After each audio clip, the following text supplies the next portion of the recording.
श्रद्धावान भक्तगणांनो, छत्रपती शिवाजी पेठ जत येथील अत्यंत जागृत व नवसाला पावणाऱ्या श्री मायाक्का देवी व श्री भाग्यवंती मातोश्रींच्या मंदिराचा जीर्णोद्धार सुरू आहे। या पवित्र कार्यात भक्तिभावानं सहभागी व्हा। तुमची छोटीशी देणगी ही देवीच्या कार्याला मोठं बळ देईल। संपर्क बसवराज महाराज अलगूर, फोन पे गुगल पे 97 67 27 22 77। देवी भक्तांनी एकत्र येऊन हे पुण्य कार्य यशस्वी करावे ही नम्र विनंती। नमस्कार, मी मेघा जगताप, बीबीएम न्यूज मध्ये आपल्या सर्वांचं स्वागत। पाहूया आजच्या घडामोडी। आपल्या पॅनलचे प्रमुख वंजर तालुक्याचे राष्ट्रवादी नेते माननीय श्री विलासराव जगताप साहेब आपल्याला मार्गदर्शन करतात। जत नगर परिषदेची 2025 निवडणूक या निवडणुकीसाठी आपल्या आता ज्यांनी बोलते शिंदे सरकार नगराध्यक्ष पदाचे उमेदवार आहेत आणि बाकीचे उमेदवार हे नगरसेवक पदाचे उमेदवार आहेत। या सर्वांच्या प्रचारासाठी या ठिकाणी उपस्थित झालेले विधान परिषदेचे आमदार केसरी नायकू साहेब, नगरसेवक नगराध्यक्ष पदाचे उमेदवार श्री शिंदे सरकार, आमचे सर्व उमेदवार रवी पाटील, बसवपती आणि उद्धव ठाकरे यांचे प्रमुख आणि आपण उपस्थित सर्व महिला बंधूंनी आता सांगण्यासारख्या बऱ्याच गोष्टी आहेत। मी फक्त ते आता आमदार काय बोलू तेवढं सांगतो तुम्हाला। आमदारकीच्या निवडणुकीपासून आतापर्यंत तिने जवळजवळ 15-16 गोष्टी भाषण केलेलं आहे। मुंबईची एमआयडीसी सांगितले 10,000 लोकांना नोकरी देतो म्हणजे तिथे एमआयडीसीचा पत्ता आहे, नोकरीचा पत्ता नाही। कुणालवाडीला 2 सुखदेव सांगितले, त्याचाही पत्ता नाही। 5 तीर्थक्षेत्रे ब वर्गाखाली आणतो म्हणजे त्यात एक तीर्थक्षेत्र केले आहे नाही। रोजगारमध्ये पायलट प्रोजेक्ट करतो म्हणजे बांबूचं करतो म्हणजे त्याचाही तिथे काय पत्ता नाही। पंचायत समिती कार्यालय बांधतो म्हणजे त्याचाही पत्ता नाही। जे तुमचं नगर परिषदेचं कार्यालय बांधतो त्याचाही पत्ता नाही। प्राणी संग्रहालयाचं त्यांनी खोटं आश्वासन दिलेलं आहे। प्रत्येक वार्डात बगीचा करतो मला सांगितलं, त्याचंही काय नाही। वृद्धांना विरंगुळा केंद्र सांगितले, त्याचाही पत्ता नाही। आणि आमची माती नसताना घोडे बाजार करतो म्हणजे आणि प्राणी संग्रहालय करतो म्हणजे त्याच्यासाठी लागणारी 12 कोटी जागा या जगमध्ये कुठेही नाही। गंधोरमध्ये आहे त्याचं पुनर्जीवन करतो म्हणजे आणि पशुवैद्यकीय दवाखाना कालच सांगितले की आम्ही तुम्हाला जीवन सांगितले। भूमिगत गटार योजना आहे, नाट्यगृह आहे, अशा अनेक योजना त्यांनी त्यांच्या भाषणामध्ये सांगितलेल्या आहेत। आणि आजच पंकजाताई मुंडे सुद्धा त्यांनी सांगितले की त्या गोपीचंद पडळकरांनी जे सांगितलंय ते आम्ही सगळं देऊ। आता तुम्हाला जे योजना सांगितल्या त्याला जमिनी भरपूर लागते आणि निधीची तरतूद फार मोठ्या प्रमाणामध्ये लागते। हजारो कोटीचा निधी आपल्याला याच्यासाठी लागते। हे त्यांच्या हातात द्यायचं होत आहे। त्यांना जर एवढी कामं चांगली करायची असतील आठवड्यामध्ये का करत आहे म्हणजे इथं आमदारकीपासून आतापर्यंत वर्षभर नुसतं खोटं आश्वासन द्यायचं, लोकांना थापा म्हणून बोलवत राहायचं, अशा प्रकारचं त्यांचं सध्या उद्योग चालू आहे। या ठिकाणी आज एक घटना घडली तुम्हाला माहिती आहे। आम्ही सातत्यानं गुन्हेगारीबद्दल बोलतो म्हणून आपले जे नगराध्यक्षाचे उमेदवार आहेत त्यांच्या घरावर दगडफेक केली, त्यांची गाडी फोडली आणि घराच्या काचा सुद्धा फोडल्या। हे कशाचं लक्षण आहे? आज या जगमध्ये बाहेरचे लोक यायला लागले। बाहेरचे लोक कोण आणते? गोपीचंद पडळकर आणते आणि ते सगळीकडे असलेली लोक सगळे येऊन गुन्हेगारी करायचं। त्यांनी काय केलं तर तिकडे लक्ष द्यायचं नाही आणि आमचे लोक काहीतरी केले की त्याला जटावायचं आणि वाईट बोलायचं। गोपीचंदची भाषा तुम्ही ऐकलं असेल, कधी चांगलं बोलायचं त्यांनी, अतिशय उर्मट भाषा त्यांची आहे। जाती जातीमध्ये भांडण लावायचं, धर्मामध्ये भांडण लावायचं, तिथे एक बोलायचं तिथे एक बोलायचं, फक्त द्वेषाचं राजकारण करण्यापलीकडे गोपीचंद पडळकरांनी आतापर्यंत काय केले असं आम्हाला तरी वाटत नाही। दुसरा भाग असा आहे म्हैसाळ योजनाहून आता बरीच कामं आमच्या काळात झाले, ती मी काही कामं सांगतो, मला तुमचा वेळ घेत नाही. पण एक दलित राजकारण या जत तालुक्यामध्ये सुरू झालं, एवढं लक्षात ठेवा. आपल्याकडे एवढं कधी जातीमध्ये एक निर्माण झाली नव्हती, परंतु गोपीचंद या तालुक्यात आल्यापासून प्रत्येक जातीमध्ये बांधलं लावलंय, प्रत्येक धर्मामध्ये बांधलं लावलंय, आणि जिकडं तिकडं असंतोष व्हावा अशा पद्धतीचं त्यांचं राजकारण चालू आहे. आपल्याला अशा माणसापासून लांब राहायला पाहिजे. थापा मारण्यामध्ये एक नंबर आहे, बोलण्यामध्ये गोड बोलतोय, पण प्रत्यक्षात ज्ञान जसं म्हणतो आपण, त्याच्या पोटामध्ये ज्ञान विषय लक्षात ठेवा. अतिशय जातीवादी माणूस, भांडण लावणारा माणूस आहे. त्यामुळे अशा माणसाच्या बोलण्याकडं आपण दुर्लक्ष केलं पाहिजे आणि वेळीच अशी माणसं समाजामध्ये आपण बाजूला काढली पाहिजे. मी एक तुम्हाला उदाहरण सांगतो. आता आलेले नेते सांगतात वर काय नरेंद्र, तिकडं देवेंद्र आणि जर थापेंद्र म्हणतो मी त्याला. हे सगळे इंग्रज आहेत ना सगळे. तुम्हाला इंग्रज कविता सांगतो मी, तुम्हाला एक गोष्ट सांगतो. इंद्र राजा तुम्हाला माहिती आहे, देवाचा राजा इंद्र. त्या देवाचा राजा इंद्राने काय केलं माहिती आहे तुम्हाला?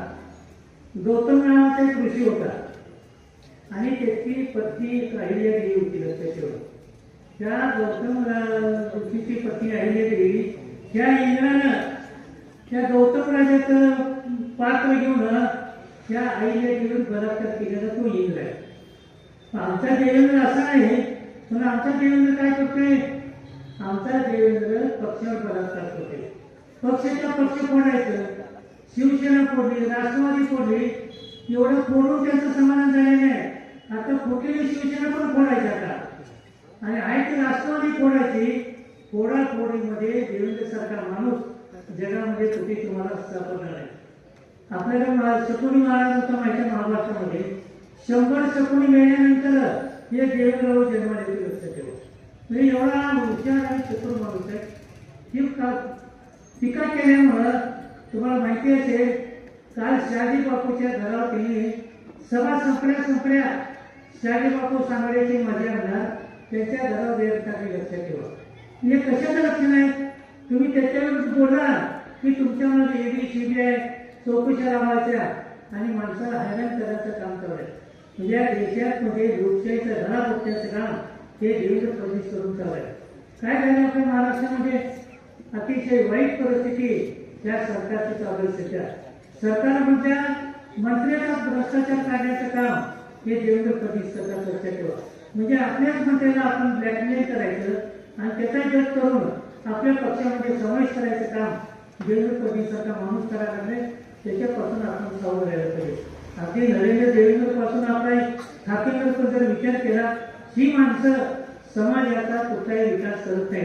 त्यांच्या कुठल्याही महिलाबद्दल असो, पुरुषाबद्दल असो, मागासवर्गीय असो, ख्रिश्चन असो, हे असो, जिथं निगर्भ राज्य आहे तिथं धर्माधर्मामध्ये फिरत राहायचं आणि हिंदू राज्याला सांगायचं आणि लोकांना त्याचं दिशावर करण्याचं काम हे भारतीय जनता पार्टी केलेलं आहे. भारतीय जनता पार्टीचं जगामध्ये जर भारतीय जनता पार्टी काय केलं तर ह्या देशामध्ये जे आज व्याज कर्ज आहे ते जगात एक नंबरला भारत देश आहे कर्जामध्ये. म्हणजे याची काय प्रगती केली? मग तिथं कर्जामध्ये मागं, प्रगतीमध्ये मागं केलं काय? शक्तीपीठ महामार्ग 60,000-80,000 कोटीचा तिथं शेतकरी मला लागलाय. त्याला तुमच्याकडे 500 कोटी द्यायची गरज नाही. तर रस्त्याला शक्तीपीठ रस्त्याला खर्च करायचे, मेट्रोला खर्च करायचं आणि भुयारी मार्गाला खर्च करायचं, कोस्टल रस्त्याला खर्च करायचं, हजारो कोटी खर्च करायचे आणि त्या जगात मारायचं काम हे भारतीय जनता पार्टी करायला. आपल्या लोकांना शाळा बंद व्हायला जायचं. आज खरी गरज काय माहिती का? आज खरी गरज आहे महिलांना शिक्षण घेण्याची, पुरुषांना शिक्षण घेण्याची. आपली मुलं शिकली तरच शाळे होती ना. शिक्षण हे वाटिणीचं दूध आहे असं आपल्या लोकांनी सांगितलेलं आहे. पण ते शिक्षणच तुम्हाला शिकू द्यायचं नाही, महिलांना समोर येऊ द्यायचं नाही. त्यांनी कधी सावित्रीबाई फुलेचं उदाहरण तुम्हाला सांगितलं का? ज्या सावित्रीबाई फुलेला तुम्ही त्रास दिला, शेण टाकला, लहान मुलाला ते शिकवत होते, मुलीला शिकवत होते, त्यांना तुम्ही त्रास दिला, त्याचा इतिहास तुमच्याकडून कधी सांगितलं गेलाय का? त्यांचा इतिहास ते सांगत नाही. ते सांगते कुणाचा? वर्ग व्यवस्था सांगते. आणि त्या वर्णव्यवस्थेमध्ये त्या ब्राह्मणी क्षत्रिय वैश्य चित्र आणि मनुस्मृती पाहिजे. मनुस्मृतीमध्ये वर्णव्यवस्था आहे, म्हणजे जिथं भेद आहे ती संस्कृती निर्माण करण्याचं काम भारतीय जनता पार्टी करायला लागले. त्या भारतीय जनता पार्टीपासून आपण चालू राहतो. त्यांचा उमेदवार कोण आहे? डॉक्टर रावणी. काय करतो डॉक्टर? तुम्हाला महिला चांगलं माहिती आहे. तुम्हाला कसं डुबाट आहे त्याने हे सगळ्यांना माहिती आहे.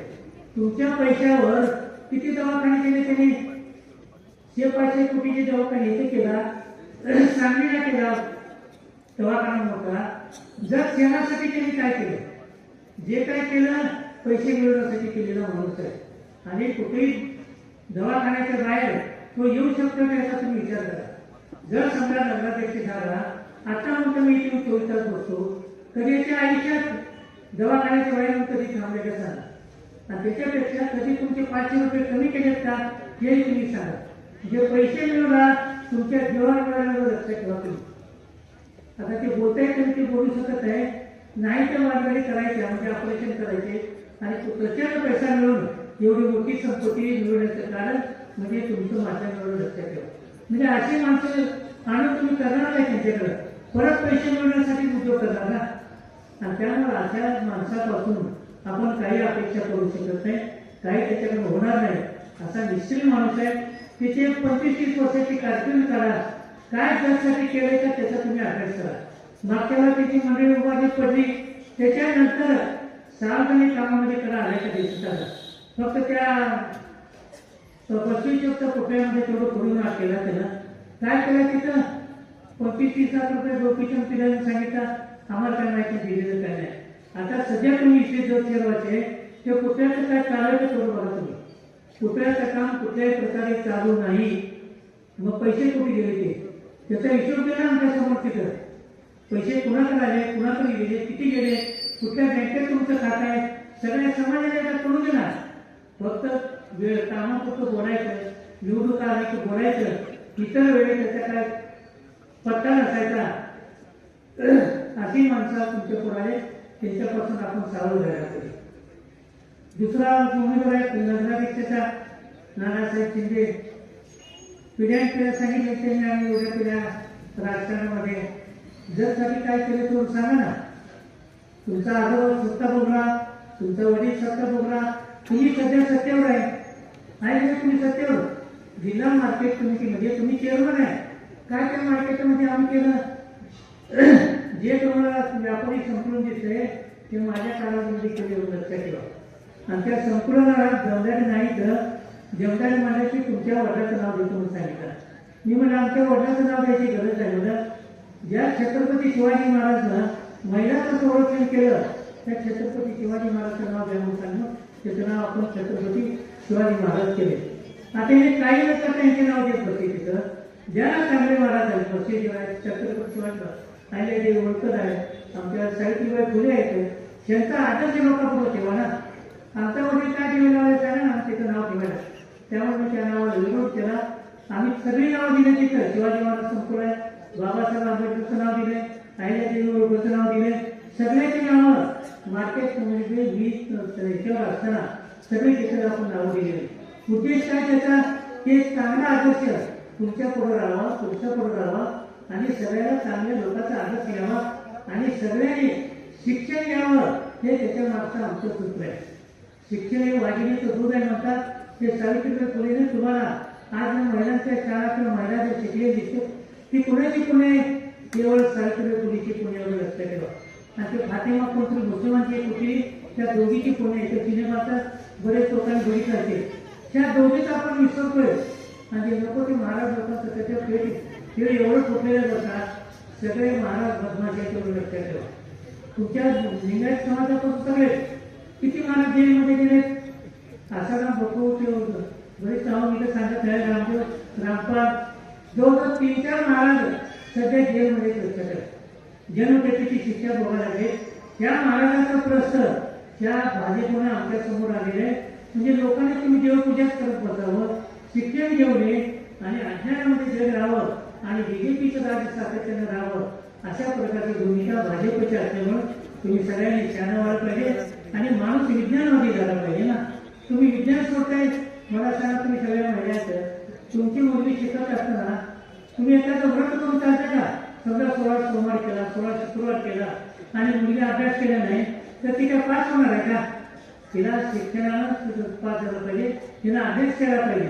पण आमचे महाराज लोक, भाजपचे लोक संस्थानक आहेत, त्या महाराष्ट्राला काय करा, 16 सोमवार करा, त्याचं उद्यापन करा, आमचं करा, म्हणजे लोकांना खोटांगिरी सांगायचं आणि अडाणी ठेवण्याचं काम हे भारतीय जनता पार्टी करायला लागले. त्याच्यापासून आपण सावध राहा. आणि म्हणून हे गोपीचंद असो तर ते त्यांची वंशाला आरडी असो, त्या लोकांपासून चांगलं आपण घेऊ शकत नाही. ठाकरेश्वर यांच्याकडे आपल्याला काय मिळत नाही. त्यामुळे आम्ही जे पॅनल तुमच्या समोर आणलेलं आहे ते चांगलं उच्च विद्याविषयक पॅनल आहे, चांगल्या विचाराचं पॅनल आहे आणि आम्हाला जेवढं करता येते तेवढंच आम्ही सांगतो. नाही तर तुमच्याकडून खोटी स्वप्न दाखवायची आणि तुम्हाला फसवायचं काम आम्ही करणार नाही. मी मगाशी तुम्हाला यादी दाखवली, त्याचं विश्लेषण केल्याने चांगली वेळ जाते. आज मला सांगा, प्राणी संग्रहालय करायला निघालायचं, घोडे बाजार करायला निघालाय. आता घोडे बाजार कसे घोडे आहेत आमच्याकडे, तर काटेवाडीचे 12 घोड्या नाही तिथं. आता लावल्याने घोडा फोन झाली की म्हणून त्याला म्हणजे ही घोडे बाजारची कल्पना. प्राणी संग्रहालय 100 एकर जागा 150 कोटी आणि 400 प्राणी म्हणा. त्या भारत देशामध्ये 400 प्राणी असलेले एकही संग्रहालय नाही. आणि त्याचे नियम असेल बरं का, त्याला फार मोठी परवानगी लागते. प्राणी संग्रहालय उभीच होत असेल तिथं, त्या सगळ्या खपा तुम्ही ऐकला, त्या तिथे सोडून द्या. ही माणसं फार मोठी बोलायला चतुर आहेत. ते एक सुंदर चित्र तुमच्या पुढे निर्माण करायचं. ते मध्ये मला वाटतं डीजीपी काय ते लावले की नाही, असं जर दाखवता की तुम्हाला का ते कॅलिफोर्निया असल्यासारखं जर वाटायला पाहिजे तुम्हाला. चित्रामध्ये वाटते, प्रत्यक्षात शिवाय लक्ष ठेवा. आता पार्लरचं काम चालू आहे, लक्ष खराब केले की नाही, काय आहे का लक्ष त्यांच्याकडे तुम्हाला? त्याची कामं द्यायची कोणाला? आटपाडीच्या लोकांना कामं द्यायची. मक्तेदार कोण? आटपाडीचे मक्तेदार. आणि जे पी आहे त्याचे गोपीचे ते पण आटपाडीचे. कशासाठी? तिचे टक्केवारी गोळा करायला लागते का? समजा जर माणूस आपण ठेवला तर सगळ्यांना कळते ना आटपाडीचा माणूस काय गोळा करते, काय सांगते, पोलीस स्टेशनकडे किती हातपाय होते, तहसीलकडे काय होते, तुम्हाला कळतच ना. कारण माणसं सगळे आटपाडीचे. अशी आटपाडीची माणसाने चोरी करायचं काम त्या सध्याच्या आमदारकडून चालू. त्याचा अजिबात तुम्ही थारा देऊ नका. हेच आपल्याला सुशिक्षित समाज करायचा आहे, निधर्मी समाज करायचा आहे. आपल्याला बाबासाहेब आंबेडकरांनी सांगितले 3 सूत्री सांगितले की लोकांना समान न्याय पाहिजे, निधर्मीपणा पाहिजे आणि सामाजिक स्वतंत्र न्याय पाहिजे. ह्या बाबासाहेब आंबेडकरची घटना मोडीत काढायचं काम हे सध्याचं सरकार करायला लागलंय. आणि मनुस्मृतीसारखा ते घाणेरडा ग्रंथ, ज्या बाबासाहेबांचे ग्रंथ जाणार ते ग्रंथ तुम्हाला सरकार सांगते. काय काय मनुस्मृतीमध्ये वर्ण व्यवस्था आहे. त्या वर्ण व्यवस्थेमध्ये काय ब्राह्मण श्रेष्ठ आणि तुम्ही सगळे कनिष्ठ. त्या व्यवस्थेने काय केलंय? शाहू महाराजाला क्षुद्र ठेवलं, शिवाजी महाराजाला क्षुद्र केलं आणि त्यांचे शुद्धीकरण करायला काशीवर धोका आणायचं प्रयत्न घेत होता. आणि आपण या सगळ्या धोकाला काय केलं पाहिजे हे महिलांनी आपल्या लोकांनी विचार केला पाहिजे. आपण विज्ञानामध्ये जायला पाहिजे. मी स्वतः विज्ञानामध्ये, माझा धर्मावर विश्वास आहे, माझा मानवतेवर विश्वास आहे. धर्म म्हणजे काय? खरा तो एकची धर्म जगाला प्रेम राखावे. हा तुम्ही जगाला प्रेम देते का जगाला द्वेष द्यायला पाहिजे त्याचा सुद्धा आपण विचार केला पाहिजे. माणसा धर्म कशात आहे? प्रेमामध्ये धर्म आहे ना, का द्वेषामध्ये धर्म आहे तुमचा? आणि असं तुम्ही सांगितलं जोशीजीचा पुत्र ओळख आहे. काय सांगितलं जोशीजींनी? काय तुम्ही कैलास सांगितलं त्यांनी. त्या 12व्या शतकामध्ये मागासवर्गीय मुलीची त्यांनी लावलेला हा महात्मा बसवेश्वर आहे. तिकडे बसवेश्वर आहे, इकडे तुकाराम महाराज आहे. त्यांनी मानवतेचा प्रचार केला, कुठल्या धर्माचा प्रचार केलाय. त्यामुळे अशा लोकांचा आदर्श घेऊन आपल्याला लोकशाहीची वाटचाल करायची आहे. त्याचा आदर्श आपण विसरलो की लोकशाही धोक्यात एवढं लक्षात ठेवा. त्यामुळे लोकशाहीचं संरक्षण करायचं असेल तर भाजप सरकार जातीवादी पक्षाचं आपण निर्मूलन केलं पाहिजे. ते जिथे जिथं खेळतील तिथे आपण त्याला संपवलं पाहिजे, असं माझ्या सगळ्याचे एक प्रामाणिक मत आहे. मी जाताना अजून एक स्टोरी सांगतो तुम्हाला. मध्यंतरी आपली सुनीता विलियम्स अंतराळ यानामध्ये अडकली होती आणि ते अंतराळानंतर कंट्रोलच्या बाहेर गेलं, भरकटलं. तेव्हा आपल्या अमेरिकेची गोष्ट आहे. अमेरिकेच्या लोकांनी काय केलं तिथं की अंतराळ बटन त्यांनी कुठं देवधर्म केला नाही, कुठलाही यज्ञ केले नाही, कुठली देवपूजा केली नाही. त्यांनी काय केलं, दुसरं अंतराळ तयार केलं. तिथं परत माणसं पाठवली. त्या भरकटलेल्या अंतराळाकडे इथलं अंतराळाला गेलं आणि या अंतराळामध्ये ती माणसं किंवा भारतातील यान होतं, त्या यानातली माणसं त्या यानामध्ये बसवली आणि पृथ्वी सुरक्षितपणे उभा केली. त्याला म्हणते विज्ञान. आपण काय करतो, म्हणजे प्रमोद माझ्या गोळ्या आल्यानंतर तो त्याच्यावर पडतो, प्रकाश माझ्या गोळ्या घातल्यावर त्याला काय केलं आपण त्याच्यात, तुम्ही यज्ञ करा म्हणून सांगितले, तुम्ही प्रार्थना करा. प्रार्थना केल्याशिवाय तो माणूस जगते होय, किंवा म्हणायचं असे व्यवस्थित मध्यंतरी कोरोना झाला, काय सांगितले, टाळ्या वाजवा म्हणजे, टाळ्या वाजवा म्हणजे, हे काय पद्धतीने तुमची म्हणा. अरे तुम्ही कोरोना डोस काढून जरूरच असते ना, त्या टाळ्या वाजवणं यज्ञ करून तुम्ही जगणार आहे. अशा प्रकारची खोटांगिरी ही भारतीय जनता पक्षाचे, त्याच्यापासून आपण सावध राहिलं पाहिजे. आपल्याला विज्ञानामध्ये करायचं आहे, माणूस साक्षर झाला पाहिजे आणि विज्ञानाकडे गेला पाहिजे, ही आमची स्वतःची भूमिका आहे. या भूमिकेपासून तुम्ही पण शिकावं अशा प्रकारची आमची अपेक्षा आहे. आज हे आमचं पॅनल आहे, तुम्हाला मान्याचे तर आम्हाला त्या पॅनलला उद्या निवडणूक आहे. 2 हाती आहेत, बाकीचे सगळे घड्याळ चिन्ह आहे. हातीच्या वाड्यामध्ये हातीला येते, बाकी सगळ्या तालुक्याला म्हणजे शहरामध्ये आपल्याला घड्याळाचं चिन्ह आहे. घड्याळाचं चिन्ह म्हणजे आमच्या सगळ्यात हात बळकट आहे, तुमचे पण महिलाचा हात बळकट आहे, अजितदादाचा पण हात बळकट आहे. आज तुम्ही येते काही सांगून जाते, त्याच्यावर तुम्ही अजिबात विश्वास ठेवू नका. बाकीचे लोक, भाजपचे लोक, तुम्ही जरी इंद्राचा आयरावर जरी मागितला दिलं म्हणून सांगून जाते की नशीब तुमचं आहे ते चंद्रकांत पाटील आले, काय वाटते ते होय म्हणून सांगून जातात. तर त्याच्यावर तुम्ही विश्वास न ठेवता आम्ही जे करू तेच तुम्हाला सांगतो, त्याच्यावर विश्वास ठेवा आणि या घड्याळ चिन्हावर आणि 2 हातीच्या चिन्हावर बटन दाबून प्रचंड मतानं विजयी करावं आणि आम्हाला आशीर्वाद द्यावा अशा प्रकारची विनंती करून या ठिकाणी थांबतो. जय हिंद, जय महाराष्ट्र, जय राष्ट्र. बातमी आणि जाहिरातीसाठी आमच्या चॅनलला लाईक आणि सबस्क्राईब करा. धन्यवाद.